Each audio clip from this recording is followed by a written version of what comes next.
समीर वानखेड़े को cruise drugs case से अलग कर दिया गया है। नए अफसर के सुपुर्द अब जांच की गई है। नई पेशरफ्त को शुरुआत कहने वाले महाराष्ट्र अक़लियत उमूर के वजीर नवाब मलिक ने अपने ताज़ा ट्वीट में समीर वानखेड़े पर फिर निशाना साधा है। नवाब मलिक ने ट्वीट किया है कि इन्होंने आर्यन का अगवा और तावान मांगने के मामले में वानखेड़े के रोल की SIT जांच का मुतालबा किया था। अब मरकज और रियासत की SIT तश्कील दी गई है। देखते हैं कौन सी टीम समीर वानखेड़े को बेनकाब करने में कामयाब होती है।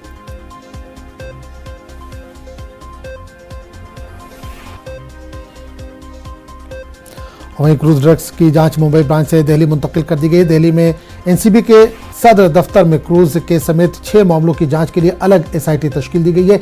ये टीम अपनी स्टेटस रिपोर्ट राज तौर पर DGP को सौंपेगी। टीम की क़यादत नारकोटिक्स कंट्रोल ब्यूरो के deputy director operation Sanjay Singh करेंगे। संजय सिंह आज दिल्ली से मुंबई पहुंचेंगे। संजय सिंह 1996 बैच के उड़ीसा कैडर के IPS अफसर है और अपने करियर में कई अहम ओहदे संभाल चुके हैं। इन्होंने करियर की शुरुआत उड़ीसा पुलिस में बतौर एडिशनल कमिश्नर की थी।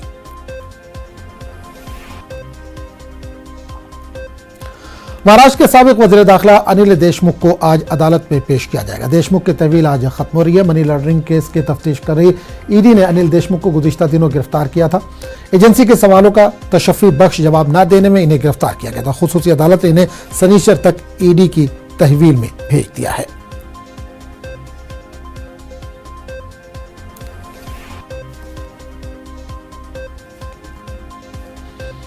इस पूरे मामले पर बात करने के लिए हमारे साथ हमारे नुमाइंदे प्रशांत पांडे इस वक्त जुड़ चुके हैं। प्रशांत, महाराष्ट्र से आज कई खबरें हैं, उस ताल्लुक से आपसे जानना चाहेंगे। सबसे पहले जानना चाहेंगे समीर वानखेड़े पर एक बार और इल्जाम लगाए गए नवाब मलिक की तरफ से और काफी संगीन इल्जाम लगाए गए हैं।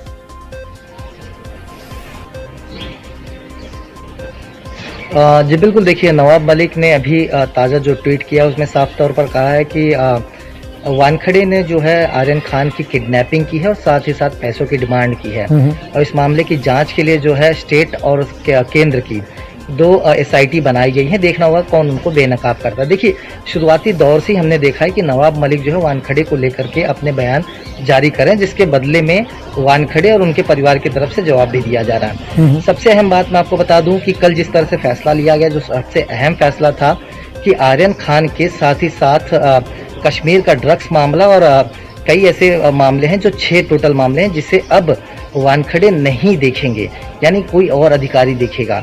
वहां से उनको हटाना है सबसे बड़ा झटका समीर वानखेड़े के लिए है। साथ ही SIT की जो टीम गठित की गई है उनकी संजय सिंह की टीम जो है आज मुंबई पहुंचेगी और देखना होगा कि आगे की जांच किस तरह से उनकी तरफ से किया जाता है। ये पहला मामला है। दूसरा सबसे अहम बात मैं आपको बताऊं कि आज अनिल देशमुख को भी ED जो है अदालत में पेश करेगी। हमें देखना होगा कि 4 दिन की रिमांड के बाद क्या कुछ इस मामले में सामने आया है, ED क्या सबूत जमा कर पाई है। क्योंकि देखिए, जिस तरह से 100 करोड़ के मामले का आरोप लगा था अनिल देशमुख के ऊपर, जिसके बाद अनिल देशमुख 5 समन के बाद भी जब हाजिर नहीं हुए, उसके बाद जब हाजिर हुए थे तो उनकी गिरफ्तारी दिखा दी गई है। तो ED को आज बताना होगा उनके रिमांड कॉपी में कि क्या कुछ सबूतें अनिल देशमुख के खिलाफ उनको मिली है और क्या कुछ आगे की कार्रवाई होगी, अदालत की प्रक्रिया में देखना होगा। सबसे अहम बात, यानी कुल मिलाकर देखा जाए तो एक तरफ ED की कार्रवाई अनिल देशमुख के खिलाफ, साथ ही समीर वानखेड़े और नवाब मलिक जो आमने सामने है और समीर वानखेड़े के अगेंस्ट जो SIT बनी हुई है वो जांच में क्या कुछ सामने लाती है, देखने वाली बात होगी।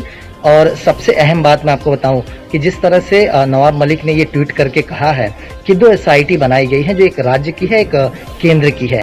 दोनों SIT में से कौन खुलासा करता है कि समीर वानखेड़े एक फर्जी टाइप के अधिकारी हैं, इस तरह का दावा उन्होंने किया है। उन्होंने किडनैपिंग और पैसों की डिमांड जो की है, इसमें कौन पहले खुलासा करेगा और देखने वाली बात होगी। ये राजनीतिक एक पैंतरा हो चुका है और हमें ये भी ये ध्यान रखना होगा कि वहीं पर देवेंद्र फडणवीस और नवाब मलिक भी आमने सामने हैं। दिवाली अब खत्म होने वाली है, उसके बाद कौन सा फटाका देवेंद्र फडणवीस फोड़ने वाले हैं और कौन सा खुलासा नवाब मलिक करेंगे, इस पर सभी की नजर रहेगी। बिल्कुल प्रशांत, एक चीज और जानना चाहेंगे, क्रूज ड्रग्स की जो जांच है वो मुंबई ब्रांच से अब दिल्ली मुंतकिल हो गई है, दिल्ली को शिफ्ट कर दिया गया, तो क्या इससे केस पर कुछ असर पड़ेगा या जांच में तेजी आएगी?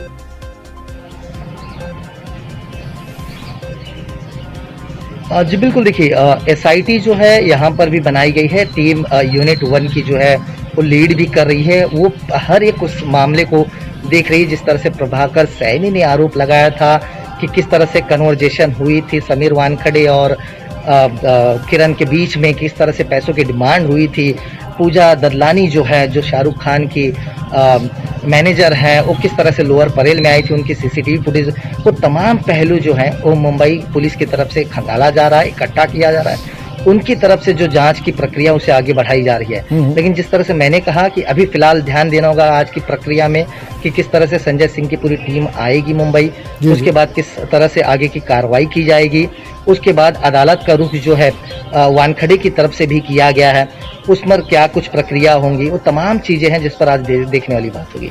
चलिए, बिल्कुल प्रशांत, नज़र आप बनाए रहिए, आपके पास फिर लौटेंगे। इस तमाम जानकारी के लिए बहुत बहुत शुक्रिया प्रशांत। तो दिल्ली में आज भी हवा का म्यार इंतहाई ख़राब ज़ुमरे में। गुज़िश्ता दिनों दिवाली के मौके पर पटाखों के सबब आलूदगी में इजाफा हुआ, जिसके असरात अब भी हैं। आज सुबह कनॉट प्लेस में हवा में नुकसानदेह PM10 पार्टिकल्स की तादाद 654 दर्ज की गई, जबकि PM 2.5 600 से ज़्यादा दर्ज किया गया। एयर क्वालिटी इंडेक्स में जंतर मंतर के नज़दीक PM 2.5 341, जबकि ITO में ये 374 रिकॉर्ड किया गया। ये आलमी इदारे सेहत की जानिब से मुकर्रर करदा हद से ज़्यादा है। दिल्ली वालों को हवा के आलूदगी के बाइस आंखों में जलन और सांस लेने में दुश्वारी का सामना है। इसी दौरान जो लोग मॉर्निंग वॉक पर निकले थे, इन्हें भी इस परेशानी का सामना करना पड़ा। फ़ज़ाई आलूदगी के एतबार से दुनिया के सबसे आलूदा 3 शहरों में से 22 हिंदुस्तान में हैं।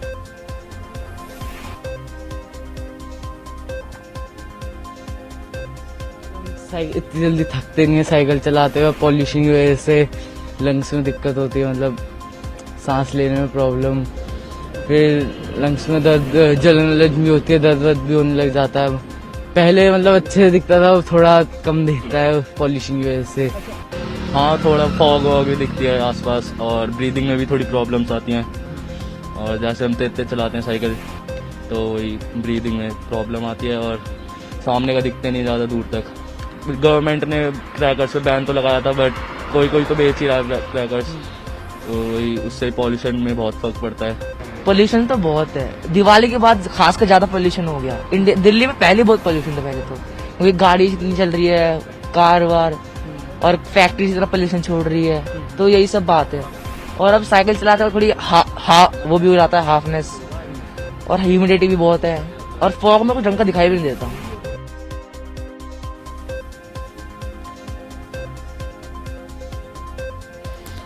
तो नाज़रीन, आप तस्वीरों के ज़रिए भी देख सकते हैं, दिल्ली में आज भी आलूदगी आपको नज़र आ रही होगी। हालांकि दिवाली गुजरे 2 दिन हो चुके हैं, उसके बावजूद उसका असर अब भी देखा जा रहा है। लोगों को सांस लेने में दिक्कतें पेश आ रही हैं। दिन के औकात में भी, यानी सुबह सवेरे, एक तो फॉग का असर है, दूसरे दिवाली का भी असर आप सड़कों पर देख सकते हैं। सुबह सवेरे भी गाड़ियों को हेडलाइट ऑन करके ही जाना पड़ रहा है।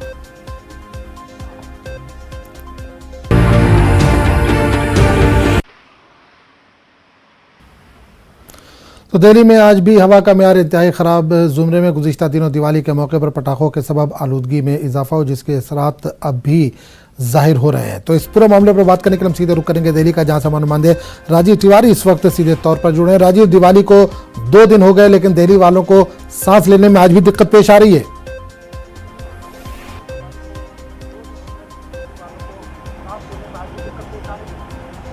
बिल्कुल, अगर देखा जाए तो दीपावली की रात जिस तरह से जम करके लोगों ने आतिशबाजी की है, उसका दुष्परिणाम आज भी देखने को मिल रहा है। सुबह यहाँ पे जो एयर क्वालिटी इंडेक्स मापा गया 7:05 पे दिल्ली में, वो 449 है, 449 है। और दिल्ली में कोई ऐसा पॉइंट नहीं है जहाँ पर 400 से कम जो है एयर क्वालिटी इंडेक्स शो किया जा रहा हो। तो यह स्थिति बता रही है कि दिल्ली में जो है जो हवा है वो बहुत ही प्रदूषित हो गई है। और यह स्थिति तब बन गई है दीपावली के बाद, क्योंकि देखा जाए तो हर साल जो है दीपावली के समय यही कंडीशन हो जाती है। इसको लेकर के पूरी तरह से दिल्ली सरकार की बात कीजिए, सुप्रीम कोर्ट की बात कीजिए, तमाम सामाजिक संगठनों की बात कीजिए, सभी लोगों ने अपने अपने तरफ से अपील किया था कि आप लोग दीपावली मनाइए, पूजा पाठ कीजिए, मिठाई खाइए, मिठाई बांटिए, लेकिन आतिशबाजी न कीजिए, क्योंकि दिल्ली एनसीआर में पहले से ही प्रदूषण अधिक है। उसके बावजूद लोग नहीं माने और जम करके आतिशबाजी किए, जिसका दुष्परिणाम इस समय देखने को मिल रहा है। सबसे अधिक प्रभावित वो लोग हैं जो उम्रदराज लोग हैं, जिनको सांस लेने में दिक्कत हो रही है। पहले से जिनको सांस की बीमारी थे वो और ज़्यादा परेशानी में हैं। बच्चों की आंखों में जलन हो रही है, बच्चे परेशान हैं। तो इस तरह की स्थिति बनी हुई है। आप मेरे पीछे देख सकते हैं कि सुबह के 9 बज रहे हैं और किस तरह का धुंध बना हुआ है। लग रहा है कि मतलब कोहरा रहा है, लेकिन यह प्रदूषण का एक मोटा चादर है। अब यह स्थिति बनी हुई है, बहुत ही चिंताजनक है। अब यह कब खत्म होगा प्रदूषण, यह बड़ा सवाल है। सरकार की तरफ से और तमाम मेडिकल की तरफ से गाइडलाइन तो जारी की गई थी, लेकिन देखा जाए तो लोगों ने इसको नजरअंदाज किया और आतिशबाजी की, जिसका दुष्परिणाम अभी भी देखने को मिल रहा है यहाँ पे। बिल्कुल राजीव, एक सवाल आपसे ये भी करना चाहूंगा। एक चीज होती है कि आदमी को जानकारी ना हो, जानकारी का अभाव हो। अभी हम रिएक्शन दिखा रहे थे लोगों का, जो मॉर्निंग वॉक करने दिल्ली के लोग निकले हैं सड़कों पर, सबका यही कहना है कि पटाखों की वजह से, गाड़ियों की वजह से ये दिक्कतें पेश आ रही हैं, सांस लेने में दिक्कत आ रही है और भी कई तरह के मसाइल सामने आ रहे हैं। सब कुछ होने के बावजूद इस तरह इतने पटाखे छोड़े, क्योंकि सुप्रीम कोर्ट की गाइडलाइन अलग है, दिल्ली सरकार लगातार अपील कर रही है, केंद्र सरकार भी अपील कर रही है, उसके बावजूद इतने पटाखे दिल्ली में छोड़े गए, तो क्या सुप्रीम कोर्ट अब इस पर कुछ संज्ञान ले रहा है या लेगा?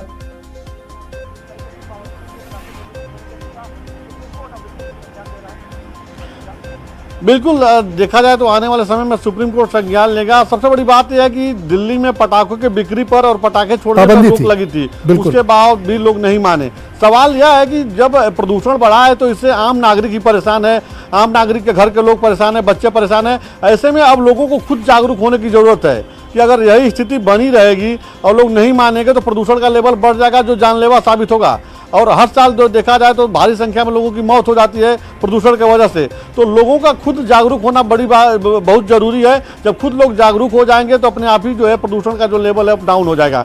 सरकार अपने तरफ से गाइडलाइन जारी करती है, क्योंकि त्यौहार का मौसम है, तो ऐसे में सरकार यह नहीं चाहती है कि किसी प्रकार का कोई सवाल खड़ा हो, तो थोड़ा सा ढिलाई दी जाती है, लेकिन उसके बावजूद लोग नहीं मानते हैं। जैसे कि ग्रीन पटाखे छोड़ने के लिए इजाजत थी और दो घंटे का परमिशन था, लेकिन पूरी रात जो पटाखे छोड़े गए हैं उसी का दुष्परिणाम है। तो लोगों को खुद जागरूक होना बहुत जरूरी है ऐसी परिस्थिति में। जी चलिए राजीव, बहुत बहुत शुक्रिया इस तमाम जानकारी के लिए।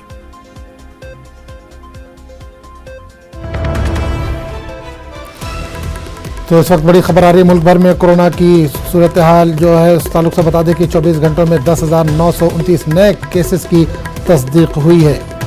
गुज़िश्ता एक दिन में 392 अफराद की वायरस से मौत हुई है, कोरोना वायरस से मौत हुई है। 12,509 अफराद इस दौरान शिफायाब भी हुए हैं। कोरोना के ताल्लुक से आपको लगातार हम अपडेट दे रहे हैं। मुल्क भर में कोरोना की जो ताज़ा सूरत हाल, इस ताल्लुक से लगातार हम आपको जानकारी दे रहे हैं। 24 घंटों में 10,929 नए केसेस की तस्दीक हुई है। इसके अलावा अगर आप बात करें तो एक दिन में 392 अफराद की कोरोना की वजह से मौत हुई है, जबकि 12,509 अफराद शिफायाब हुए हैं।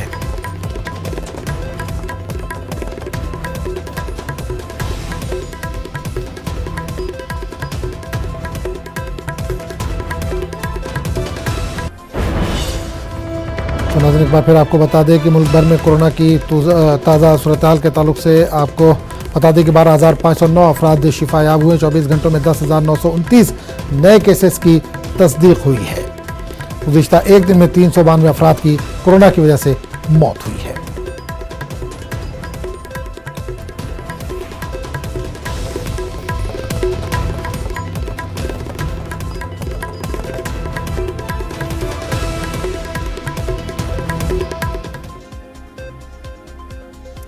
मध्य प्रदेश में डेंगू के नए मामले लगातार दर्ज किए जा रहे हैं। ग्वालियर में गुज़िश्ता कुछ दिनों से नए मामलों की तादाद में इजाफा हुआ है। पिछले 24 घंटों में ग्वालियर में 27 नए मामलों की तस्दीक हुई है, उनमें 14 बच्चे भी शामिल हैं। ग्वालियर में डेंगू मुतासरीन की मजमूई तादाद बढ़कर 1,762 हो गई। उधर भोपाल में भी डेंगू के 4 नए मामले सामने आए हैं। ये नए मामले इतोरा, भील और साकेत नगर इलाके से सामने आए। भोपाल में डेंगू मुतासरीन की तादाद 600 से तजावुज कर गई है। रतलाम, जबलपुर, नीमच और मंदसौर में भी डेंगू का फैलाव जारी है।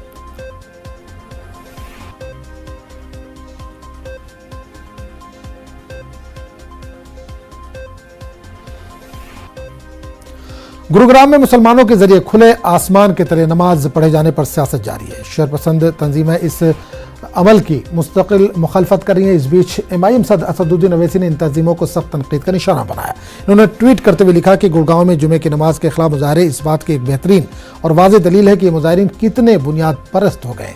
ये मुसलमानों से सरीह नफरत है। अपने अकीदे पर अमल करना या हफ्ते में एक बार 15 से 20 मिनट तक जुमे की नमाज पढ़ना किसी को तकलीफ पहुंचाना कैसे हो सकता है। वाज़ेह है कि कल संयुक्त संघर्ष समिति ने गुरुग्राम में सेक्टर 12A में गोवर्धन पूजा का एहतमाम किया था, जिसके बाद असदुद्दीन अवैसी ने ट्वीट करके इन ख्यालात का इजहार किया। यूपी के असेंबली इंतखाबात 2022 से पहले वज़ीर आला योगी आदित्यनाथ का रियासती दौरा जारी है। आज वज़ीर आला इटावा और औरैया का दौरा करेंगे, जहां तरक्याती स्कीमों का संग बुनियाद रखेंगे। वहीं कई स्कीमों का इफ्तिताह भी करेंगे। औरैया में मेडिकल कॉलेज समेत कई प्रोजेक्टों का संग बुनियाद रखेंगे। वहीं इटावा में योगी आदित्यनाथ नई जेल का इफ्तिताह करेंगे, जबकि सीएम योगी आदित्यनाथ नुमाइश ग्राउंड में अवामी जलसे से भी खिताब करेंगे। आज भैया दूज है। दिवाली के इख्तिताम पर भैया दूज आता है। ये त्यौहार भाई बहनों के प्यार और मोहब्बत का संगम है। बहनें आज खास पूजा करती है और टीका लगाकर भाइयों के लिए खास दुआएं करती हैं। वज़ीर-ए-आज़म नरेंद्र मोदी ने भैया दूज के मौके पर मुल्क को मुबारकबाद पेश की है। वाज़ेह है कि भैया दूज के मौके पर आज से केदारनाथ के कपाट बंद होंगे। मौसम सरमा में हर साल इस खास मौके पर कपाट बंद कर दिए जाते हैं।